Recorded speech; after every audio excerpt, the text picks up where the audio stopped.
We're currently in the middle of a deep dive into the life of Lyndon Johnson. So far, we've covered his ascent to the Senate and the stolen election of 1948, as well as the details of how Johnson somehow made his way onto the 1960 Democratic Party presidential ticket at the last minute. We've now reached the part of the LBJ series where we're about to get into some of the more infamous and interesting characters in the JFK assassination conspiracy lore.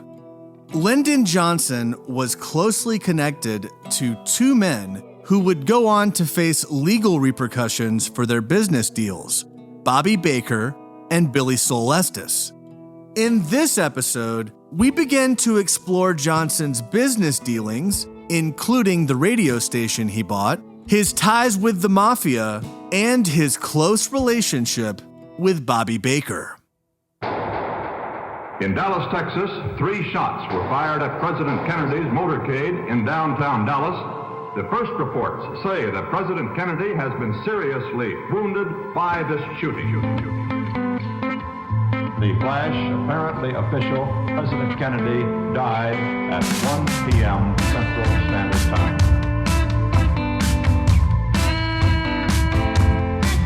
I don't know what this is all about. Dallas police this morning resumed custody of the man they have formally charged with the assassination of President Kennedy. I'm just a patsy. The man is Lee Oswald. Was Oswald acting alone, or was he a member of a conspiracy? The mission answers, he acted alone. I'm working.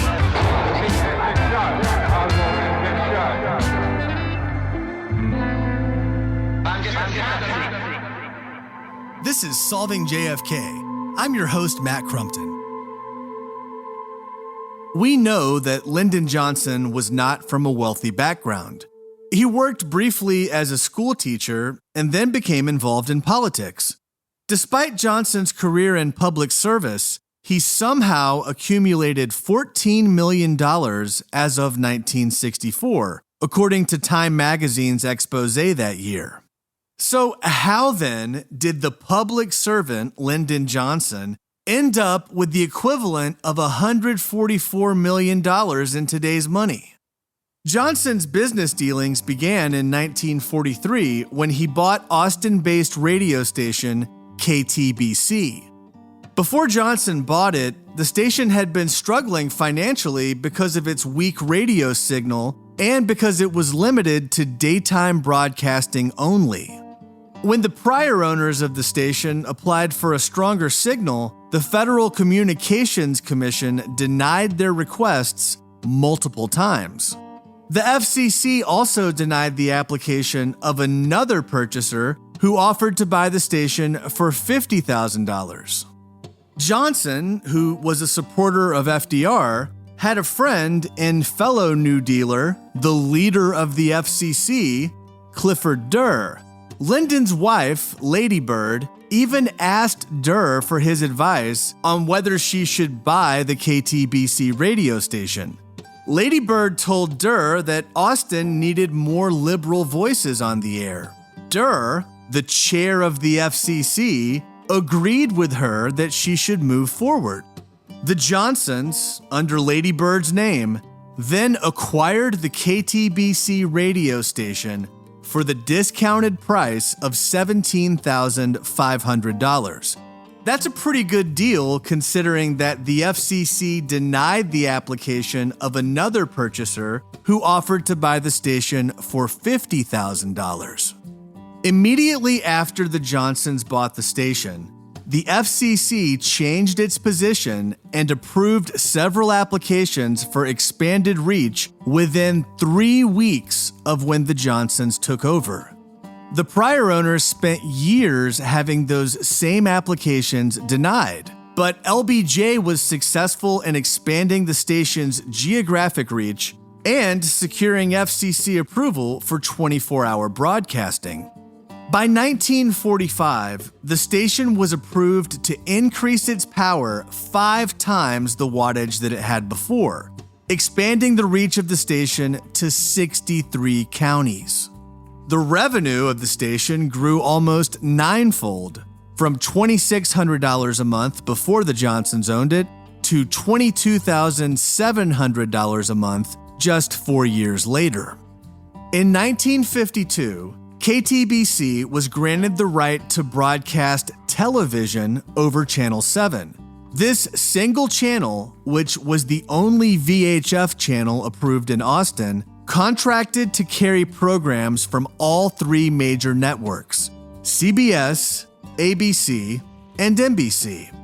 For a period of time, KTBC had an effective monopoly on television in the Texas capital, one that did not exist anywhere else in the country. Johnson would go on to use the advertising of the station as a way to funnel kickbacks to himself. As journalist Holland McCombs concluded, to get Johnson's help, quote, "You got to do business with KTBC. If you'd advertise on the station, Lyndon would sign your recommendation letter." Another way Johnson made money was straight-up, old-fashioned political bribery. Gulf oil lobbyist Claude Wild Jr. testified to the Securities and Exchange Commission that in 1961, just after Johnson was elected vice president, Gulf Oil gave Johnson $50,000 for his personal use. Wild said that he personally delivered the money in cash in plain envelopes to people associated with Johnson's campaign, like John Connally. The Gulf Oil bribe was far from the only one that Johnson received. According to historian Robert Caro, John Connally and Ed Clark regularly took envelopes stuffed with large amounts of cash to Washington inside the breast pockets of their suit jackets. The contributions were then given to Johnson to decide whether to keep the money himself or give it to his campaign. LBJ was also on the take from the Mafia. The Payoffs were made by John Halfen, who ran a gambling syndicate in Houston under mob boss Carlos Marcello. Halfen was prosecuted for tax fraud in 1954. During that trial, the issue of Halfen's payouts came up, but Halfen refused to say who he had been paying off. However, Halfen later acknowledged that he had given Lyndon Johnson $50,000 a year for 10 years. According to Halfen, in return for this $500,000 sum, LBJ, quote, repeatedly killed anti-rackets legislation, watered down bills that could not be defeated, and curbed congressional investigations of the mob. Similarly, during the bribery trial of former Senator Daniel Brewster, his aide, Jack Sullivan, testified that in 1964, he saw Senator Brewster and Teamsters boss Jimmy Hoffa speaking in private at a party. Shortly after that, Brewster told Sullivan that Jimmy Hoffa had asked him to take $100,000 in cash to then-President Johnson through his aide Cliff Carter. Sullivan testified that he saw Teamster lobbyist Sid Zagri bring a suitcase full of money to Senator Brewster. After that, Sullivan went with Brewster to take the suitcase to Cliff Carter.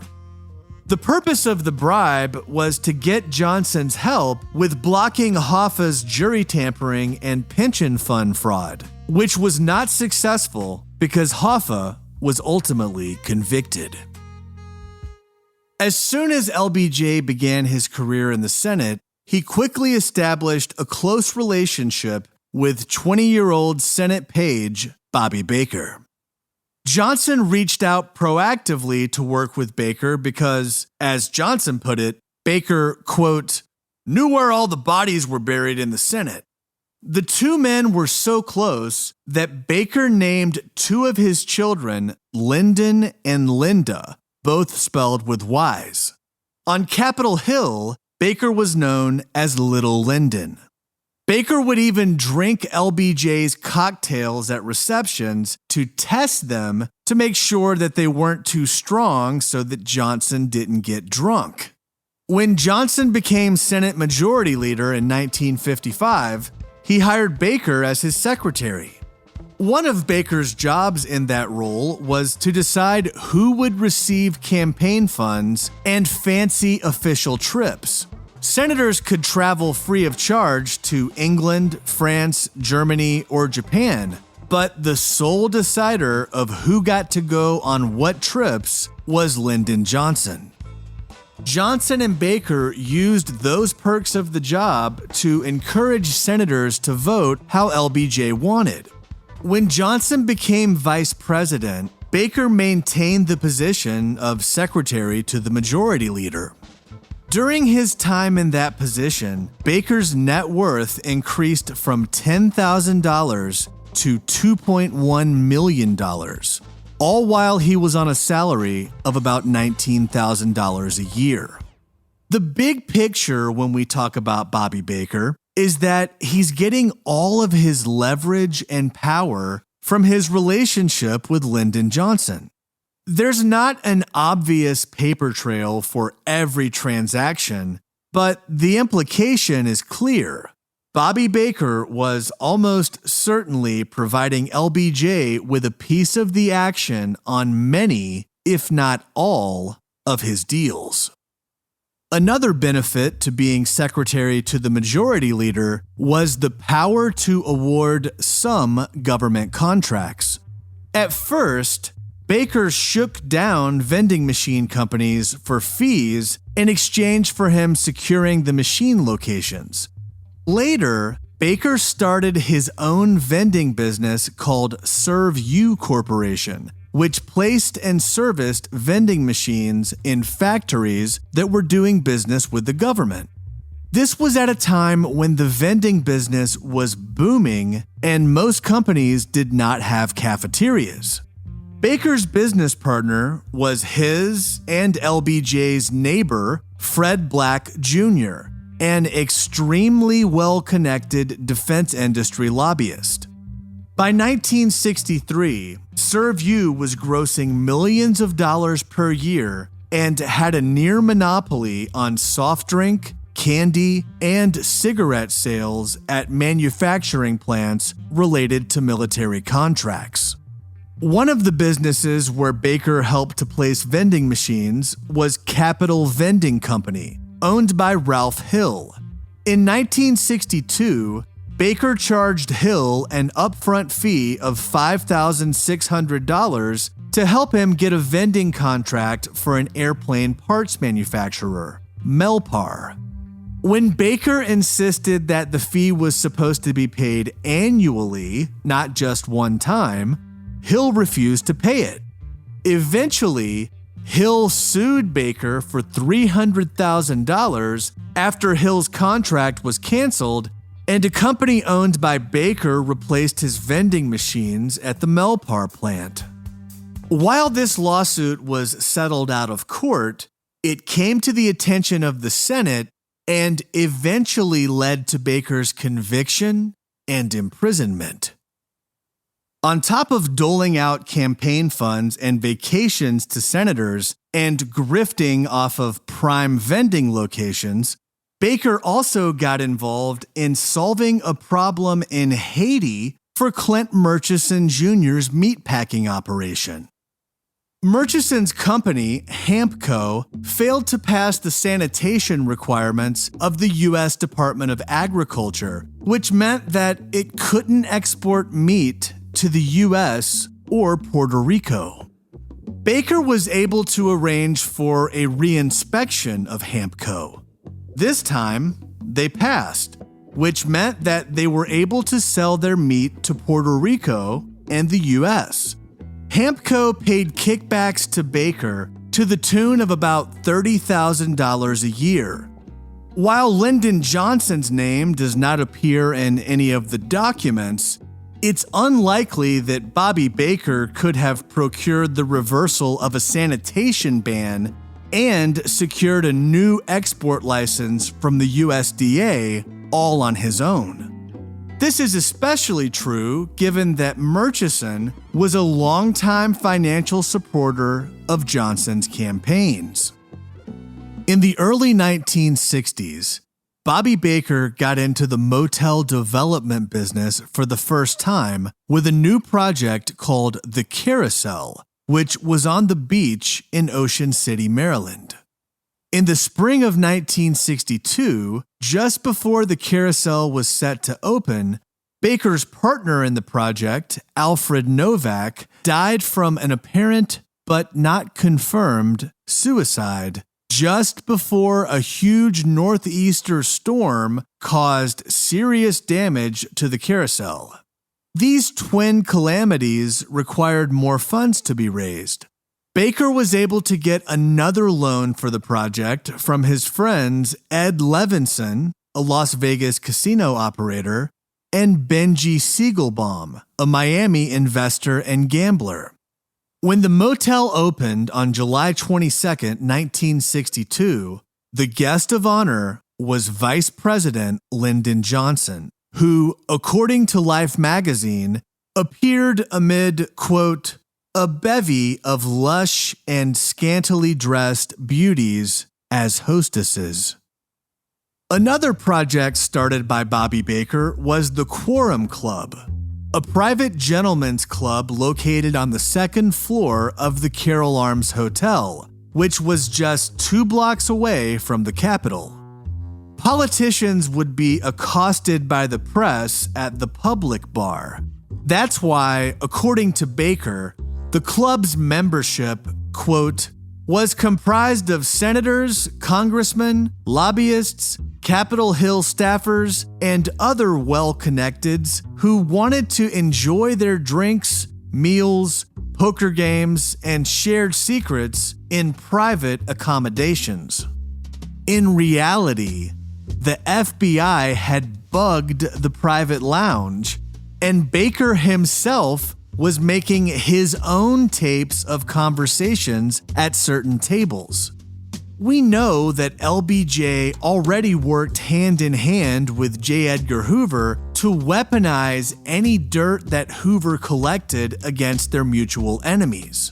With Bobby Baker collecting his own dirt in a place where people thought they could speak freely, he and his boss, LBJ, gained even more leverage. Baker made sure that there were always beautiful women at the club. He introduced one of these women, Ellen Rometsch, to President Kennedy. Rometsch became one of the several women Kennedy had affairs with while he was in the White House. Ellen Rometsch would later be a problem for the Kennedys and a lifeline for Lyndon Johnson. In addition to LBJ's relationship with the Marcello crime family through John Halfen, Bobby Baker served as another primary bridge to organized crime. Baker obtained casino contracts with the Intercontinental Hotel System on behalf of Meyer Lansky associates Cliff Jones and Ed Levinson. As an example of how interconnected the study of the JFK assassination is, Jones and Levinson were the owners of the Havana Hilton before Fidel Castro came to power and expropriated private property. As noted earlier, Levinson was one of the Mafia-connected financiers of the Carousel Motel who Baker turned to when more funds were needed. Levinson also helped Baker finance his vending machine business.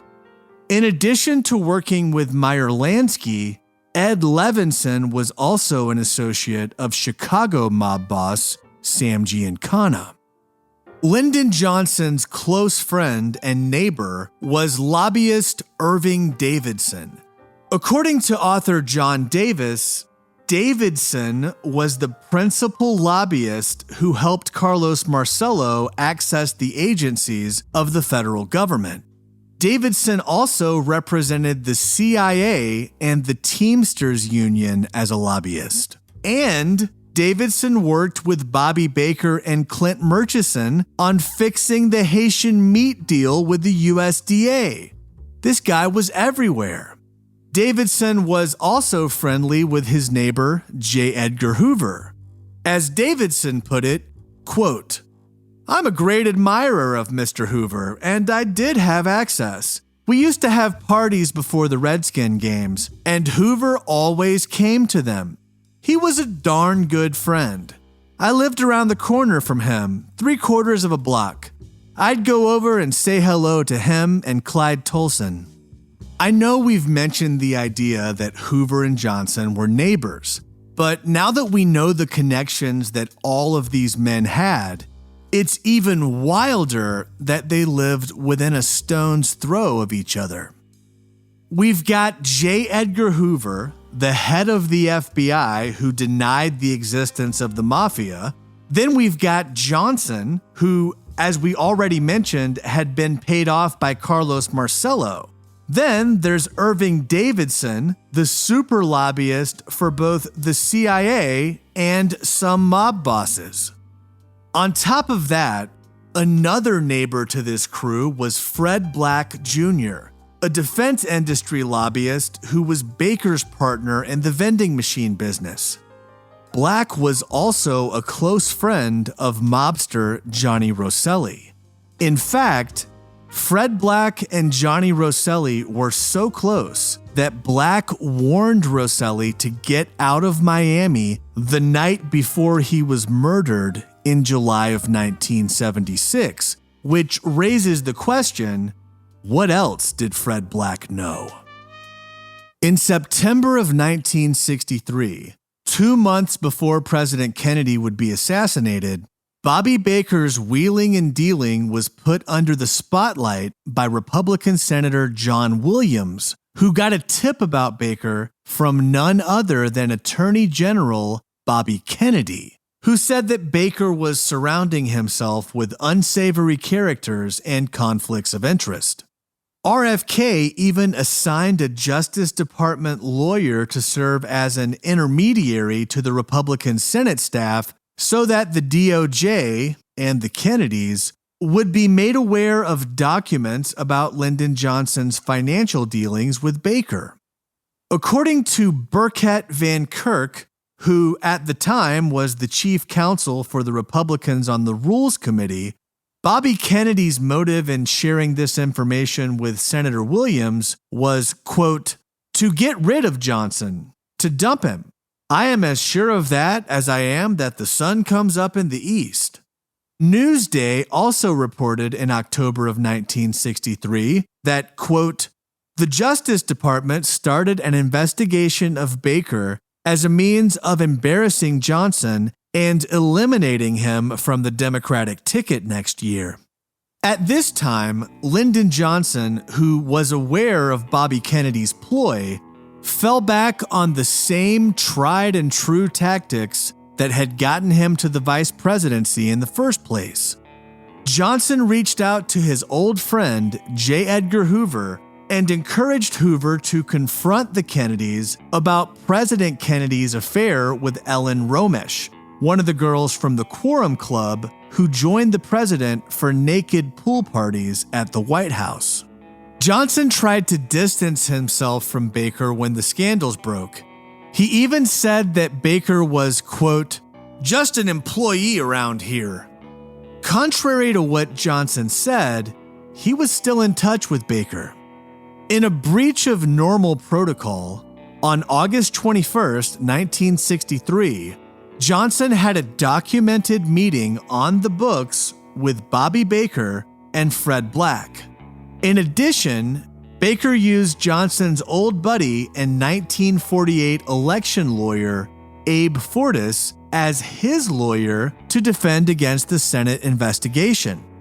Johnson, who had not spoken to Fortas with frequency before the scandal, talked to Fortas on the phone almost daily in October of 1963 and visited Fortas twice, including once in his home after being driven there in a borrowed car by Lady Bird. Johnson's calls to Fortas ended in November, when Fortas was brought in to work directly under Johnson full-time with the goal of shutting down the congressional investigations. If JFK had so many other girlfriends, what was the big deal with Ellen Rometsch? The Quorum Club hostess was born in East Germany and was rumored to have been some kind of a spy. This led the FBI to investigate her. On July 12, 1963, an FBI memo concluded that the investigation did not substantiate the claims that Rometsch was a spy, or even that she had, quote, high-level sex contacts. Given that we know that Rometsch did, in fact, have an affair with the President of the United States, it appears that this FBI report is a whitewash. Even though the FBI formally determined that Rometsch was not a spy, the context here is important. Around the same time as the Ellen Rometsch scandal was in the news, across the ocean, the British government had just gone through a similar scandal known as the Profumo affair. John Profumo, the British Secretary of War, lied about having an affair with a 19-year-old model who happened to also be sleeping with a Soviet naval attaché, which would be a major security risk. The Profumo affair resulted in the resignation of Prime Minister Harold Macmillan around the same time, in October of 1963. Americans were wondering whether the Ellen Rometsch scandal would end up the same way for President Kennedy. In late October, Bobby Kennedy had Rometsch deported back to Germany. Still, stories about the Rometsch affair were in newspapers, and the Bobby Baker investigation was ongoing in the Senate. At this point, Bobby Kennedy, the man who had put the wheels in motion on the Senate investigation of Bobby Baker, had to go with his hat in his hand to J. Edgar Hoover, the same man who Bobby's nemesis LBJ was relying on to clean up the Bobby Baker mess. This led to Hoover having a secret meeting on October 28th with Senate Majority Leader Mike Mansfield and Senate Minority Leader Everett Dirksen. During that meeting, Hoover explained that there were large numbers of senators implicated in the Quorum Club sex scandal on both sides of the aisle. Based on that logic, Hoover encouraged the Senate leaders to shut down the investigation into Rometsch. And sure enough, by that afternoon, the Senate canceled its plans to investigate Ellen Rometsch. With Hoover's help, the sexual scandal angle of the Bobby Baker investigation was gone, but the financial side of the inquiry remained in place. 2 weeks before JFK was assassinated, Life magazine featured a cover story with a picture of Bobby Baker and a headline that said, quote, "Capital buzzes over stories of misconduct in high places. The Bobby Baker bombshell." There were many possible transactions that could have demonstrated Bobby Baker and Lyndon Johnson's lawlessness, but one seemingly small shakedown of an insurance salesman would draw a clear line to LBJ on the record. On the day of the assassination, literally at the moment President Kennedy was being shot and while the Parkland doctors were working on him, Don Reynolds was testifying to the Senate Rules Committee about Bobby Baker and Lyndon Johnson. Reynolds laid out how Johnson demanded kickbacks on Reynolds' life insurance commissions in the form of paying for $1,200 in advertising on Johnson's radio station and a Magnavox stereo. Reynolds described how the stereo was selected by Lady Bird from a catalog provided by Bobby Baker. He even provided records showing that the stereo was delivered to the Johnson home. Don Reynolds also testified about Baker skimming commissions on other transactions, like his vending contracts and construction contracts for major projects, such as the Rayburn House office building and the football stadium that would later be known as RFK Stadium. For the stadium, Reynolds told the Senate that contractor Matt McCloskey bribed Baker and Johnson to get the contract and then increased the cost of the stadium by $14 million to help cover the difference. The details of this transaction were never established before President Johnson was able to close down the investigation. Reynolds also said that he witnessed a suitcase full of money that Bobby Baker described as a $100,000 payoff to Johnson for securing the TFX contract, a saga that we'll cover in a future episode. In the November 22, 1963 edition of Life magazine, which was distributed a few days before the publication date, the cover page said, quote, "The Bobby Baker case. U.S. Senate writhes as nation focuses on a mess involving one of its own." According to the editor of Life magazine at the time, James Wagenvord, an even more damaging story about Johnson and Baker had been written, but was pulled from publication at the last minute. Wagenvord said about this article, quote, "On publication, Johnson would have been finished and off the 64 ticket and would probably have been facing prison time. On Kennedy's death, research files and all numbered copies of the nearly print-ready draft were gathered up by my boss and shredded." The issue of Life magazine that was supposed to put the spotlight on the corruption of Bobby Baker and Lyndon Johnson instead focused on the Zapruder film.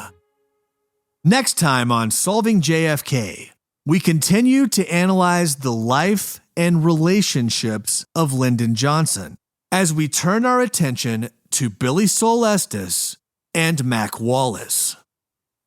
If you heard anything that you believe is out of context, or if you have additional information to offer, you can let us know at solvingjfkpodcast@gmail.com. Please provide citations to the record for any fact that you're relying on. For transcripts, sources, and official podcast merchandise, visit solvingjfkpodcast.com. Thanks for listening. Visit solvingjfkpodcast.com for more information. I'm just